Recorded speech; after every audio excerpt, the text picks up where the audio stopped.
YCP అధినేత YS Jagan జిల్లా స్థాయి సమావేశాలను నిర్వహిస్తున్నారు. జిల్లాలకు అధ్యక్షులను నియమిస్తున్నారు.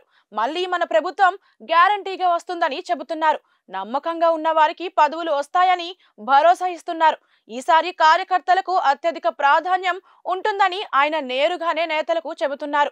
ద్వితీయ శ్రేణి నేతలకు ఈసారి తాను అధికారంలోకి రాగానే తగిన గౌరవంతో పాటు ఆర్థికంగా ఊతం అందిస్తామని కూడా అంతర్గత సమావేశాల్లో చెబుతున్నారు. ఇవన్నీ మరి నేతలు, ద్వితీయ శ్రేణి లీడర్లు, క్యాడర్ నమ్ముతుందా అన్న ప్రశ్నకు మాత్రం సమాధానం దొరకడం లేదు.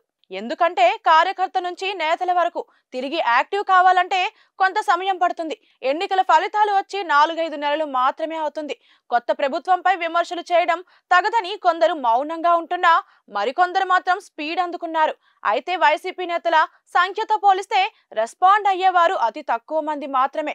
అసలు పట్టించుకోని వారు అనేక మంది. ఎమ్మెల్సీలు, ఎమ్మెల్యేలు అసలు ఉన్నారో కూడా తెలియకుండా ఉంది. వారంతా పదవి విప్పడం లేదు. రాజ్యసభ సభ్యులు, పార్లమెంటు సభ్యులు కూడా పెద్దగా దేనికి స్పందించడం లేదు. కారణాలు మాత్రం బయటకు రావడం లేదు. అయితే నేతలు యాక్టివ్ కావాలంటే జగన్ మళ్ళీ తన వెంట ఉన్నారని జగన్ నిరూపించుకోగలగాలి.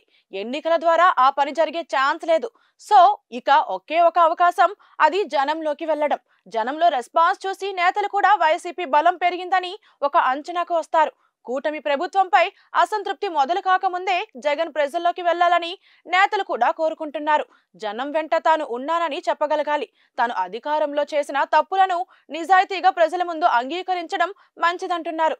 అధికారులు, కొందరి నేతల కోటరి మధ్య ఉండిపోయిన జగన్ తక్షణ కర్తవ్యం ఇప్పుడు ఫీల్డ్ లెవెల్ కు వెళ్లడం ఒక్కటే మార్గం. అప్పుడే పార్టీకి మళ్ళీ కల వస్తుందన్న కామెంట్స్ సోషల్ మీడియాలో వినిపిస్తున్నాయి. జగన్ జిల్లా టూర్లకు భారీగానే వ్యయం కావచ్చు. అయితే ఆ వ్యయాన్ని పార్టీయే భరించి నేతలపై ఆర్థిక భారం మోపకుండా జనంలోకి జగన్ వెళ్ళగలిగితే ప్రజల స్పందన చూసి నేతలతో పాటు క్యాడర్ కూడా యాక్టివ్ అయ్యే అవకాశాలున్నాయి. మన ప్రభుత్వం మళ్లీ వచ్చే అవకాశం ఉందన్న అంచనాకు వచ్చేంత వరకు వైఎస్ఆర్ కాంగ్రెస్ పార్టీలో ఈ నిర్లిప్తత కొనసాగుతుంది.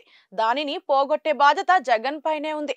కేవలం తాడేపల్లి క్యాంపు కార్యాలయానికే ఎప్పటిలాగానే పరిమితమై కేడర్ ప్రజలకు దూరంగా ఉంటే మాత్రం నేతలు, కార్యకర్తలు యాక్టివ్ అయ్యే అవకాశం మాత్రం లేదన్నది పార్టీ నేతలే అంగీకరిస్తున్న విషయం. మరి చూడాలి జగన్ ఏం చేస్తారన్నది.